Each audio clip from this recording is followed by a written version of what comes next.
and welcome to Cinema Therapy Reviews. I'm Jonathan Decker, licensed therapist who loves movies. Joining me today is Alan Seawright, a professional filmmaker who needs therapy and loves when robots turn into other things and disguise themselves. I love robots in disguise. Oh my gosh, more than meets the eye. What? Louder. Transform and roll out! Today we're taking a look at Transformers 1, which is an animated origin story for Optimus Prime, Megatron, Bumblebee, and more. Alan, what did you think of this movie? To be completely honest, I thought this movie was not really for me. Which is different from not good. Yeah, it wasn't great. Here's the thing with this movie. The biggest issue I had with it is the storytelling was simplistic, which is different from simple, by the way. You can have a simple story and have it told very well. Simplistic stories are generally just not good. And you can chalk that up to, hey, this is an animated version of Transformers, it's more for kids, which is a fair enough argument. Frankly, I think younger children would enjoy this a lot more than I did. Mine did. But my young kids loved it. They had a great time. Oh, okay. Well, good to know. I didn't take my kids. And I'm not planning to, because this movie was also super violent. Okay, so I have this thing where, you know how in Lord of the Rings we can show as much blood as we want as long as it's orc blood?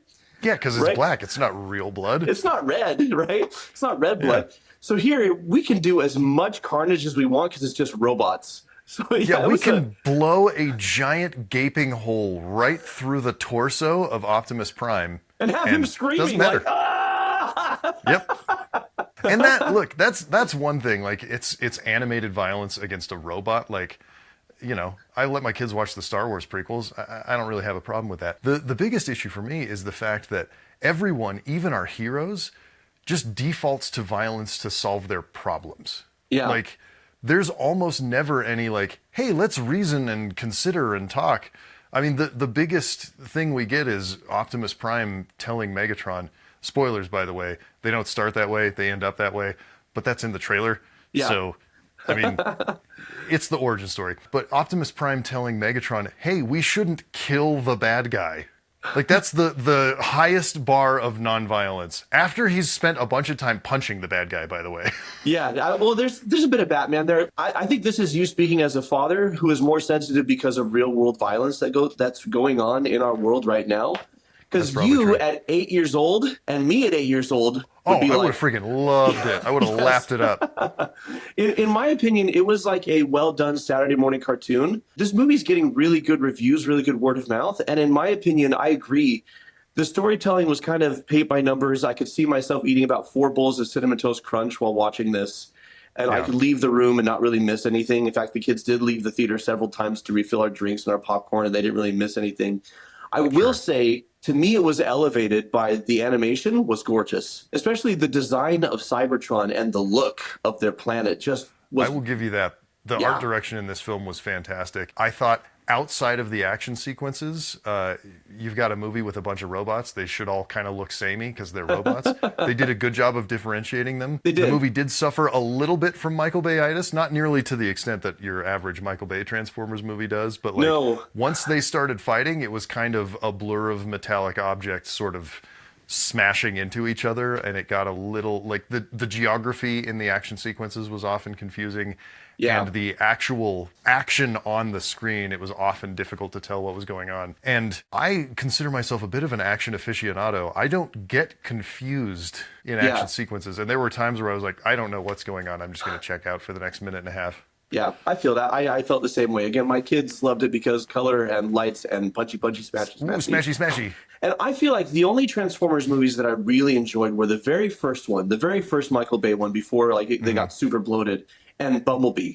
Because those were the two with the strongest human element. And there's no humans in this movie, which isn't a problem. Pixar is loaded, for example, with movies that have no humans in them. But I just had a hard time relating. Did you feel like that?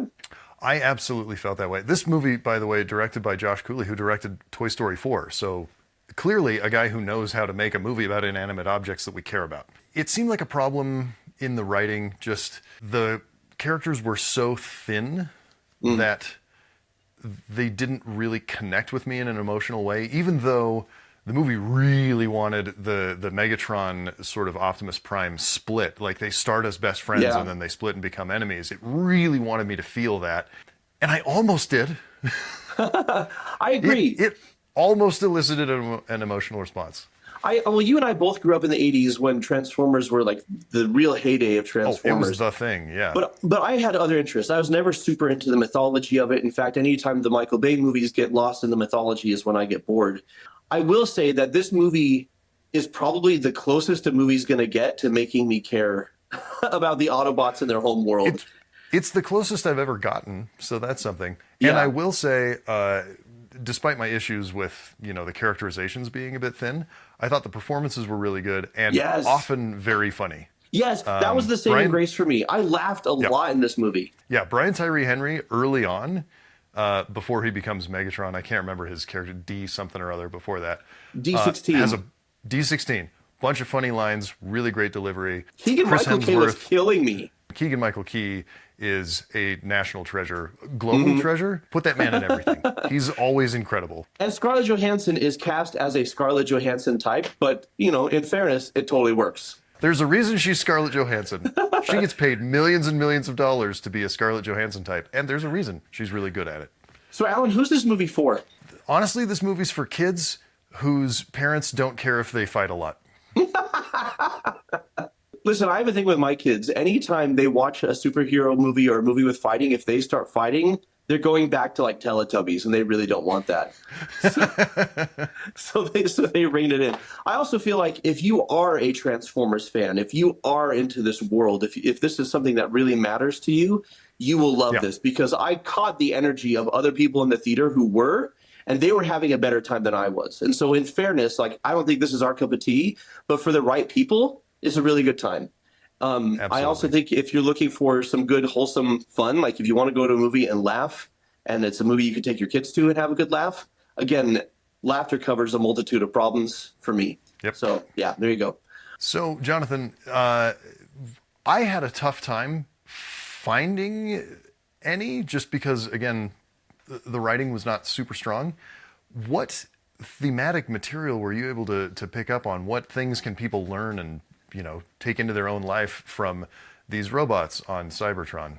Yeah, I feel like the big themes of the movie, and who can help, is if you're struggling with limiting self-beliefs, like you feel like there's a ceiling on your life of who you can be, of what you can accomplish, whether the voices are coming from inside yourself or externally. This movie has both. Our heroes have both their own doubts and then those outside who are putting them down and keeping them down. If that is a struggle you're going through, you could go to this film and ask yourself, why are they limiting themselves? Who are they listening to? And how do they break free from that to really reach their potential? How can I be more like Chris Hemsworth? I wake up every day asking myself that. And then I have 4 waffles, and I don't think that's the answer. That's a limiting belief, Jono. You can have those 4 waffles and then spend the rest of the day on the treadmill. That's right. There we go.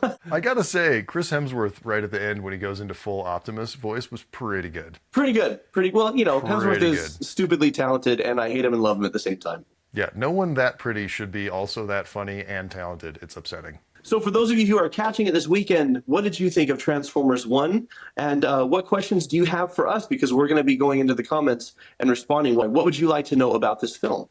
And also make sure to subscribe and click the bell so you're notified of every new review. Yes, do that. All right, Jonathan, moment of truth. I think you're probably higher on this movie than I am. What would you rate Transformers 1 out of 10? I would say a 6, but the visuals and the humor bumped it to a 7 for me. Okay. For me, it was honestly a 4, but again, the visuals and humor bump it up a notch. I'm going to call it a 5 for me. Okay, so that's a 6 out of 10. There we go. That's okay. Listen, you could spend a worse 2 hours of your life. So until next time. Autobots, roll out. I don't know how to do a good Starscream. And watch movies at the theater.